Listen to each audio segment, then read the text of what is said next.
안녕하세요. 읽어주는 만화방입니다. 조건부 승인 이후 전략기획팀의 분위기는 완전히 달라졌다. 6개월이라는 시간은 길어 보이지만 실제로는 숨 돌릴 틈조차 없는 짧은 유예였다. 모든 일정은 앞당겨졌고 모든 보고서는 더 날카로워졌다. 한도윤은 매일 아침 가장 먼저 출근했다. 텅 빈 사무실에서 그는 전날 수정한 자료를 다시 펼쳤다. 작은 오차 하나가 전체 시나리오를 무너뜨릴 수 있었다. 사업 전환안의 핵심은 기존 적자 사업부를 완전히 접는 대신 해외 중소시장을 겨냥한 소형 모델로 재편하는 것이었다. 수익은 낮지만 안정적이다. 대신 브랜드 이미지를 지킬 수 있다. 문제는 투자였다. 초기 비용이 필요했고 그 부담은 당장 실적에 반영된다. 재무팀은 노골적으로 반대했다.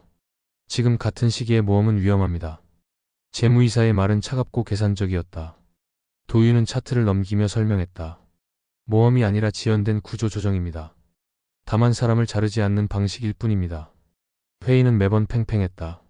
숫자는 거짓말을 하지 않지만 해석은 사람마다 달랐다. 팀원들 사이에서도 갈등이 생겼다. 일부는 기존 구조 조정안이 더 현실적이라고 주장했다. 우리가 실패하면 더 많은 사람이 나갑니다. 한 팀원의 말이 날카롭게 꽂혔다. 도윤은 쉽게 반박하지 못했다. 그 말도 틀리지 않았기 때문이다. 그날 밤 그는 혼자 남아 과거 보고서를 뒤졌다. 비슷한 사례를 찾기 위해서였다. 성공한 전환 전략, 실패한 무리수들. 파일 더미 속에서 10년 전 비슷한 위기 사례를 발견했다. 당시에도 대규모 감원이 예정됐지만 한 임원의 결단으로 사업 구조를 바꿔 살아남았다. 도윤은 그 임원의 이름을 오래 바라봤다. 지금은 은퇴한 인물. 그러나 그 선택은 아직도 회사 내부에서 전설처럼 회자되고 있었다. 결국 누군가는 책임을 져야 했겠지. 그는 혼잣말처럼 중얼거렸다. 다음 날 도윤은 팀원들을 모두 모았다. 우리가 이길 확률은 높지 않다. 하지만 불가능은 아니다.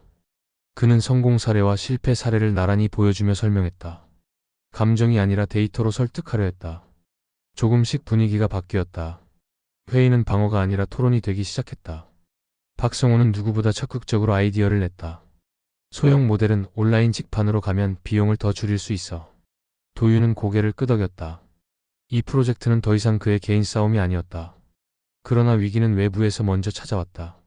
경쟁사가 대규모 구조조정을 발표하며 주가가 급등했다는 뉴스였다. 임원진 사이에서 다시 원한 복귀 이야기가 흘러나왔다. 우린 너무 느슨한 것 아니냐는 비판.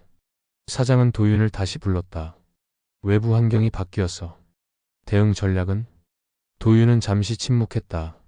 경쟁사의 선택은 시장에 강한 신호를 줬다. 그러나 동시에 그들의 내부는 흔들릴 가능성이 컸다. 우리는 다른 길을 갑니다. 그는 조용히 말했다. 확신합니까? 지금 흔들리면 아무것도 남지 않습니다. 사장은 한동안 말이 없었다. 창밖을 바라보다가 천천히 고개를 끄덕였다. 좋아요. 대신 결과로 말하세요. 그날 이후 압박은 2배로 커졌다. 언론은 구조조정 없는 기업을 비효율적이라고 평가했다. 팀원들의 얼굴에도 피로가 쌓여갔다. 도윤은 매일 저녁 팀원들에게 말했다. 우리가 틀릴 수도 있다. 하지만 도망치진 말자. 그 말은 스스로에게 하는 다짐이기도 했다. 6개월 중 2달이 지났다. 아직 가시적 성과는 없다. 그러나 내부 지표는 조금씩 개선되고 있었다. 작은 계약 하나가 체결됐다. 금액은 크지 않았지만 상징성은 컸다. 이 선택은 무모한 이상주의일까? 아니면 새로운 전환의 시작일까? 마지막 결제선은 여전히 비어있고 시간은 줄어들고 있다. 다음 편이 궁금하다면 다음 이야기도 꼭 함께 해주세요.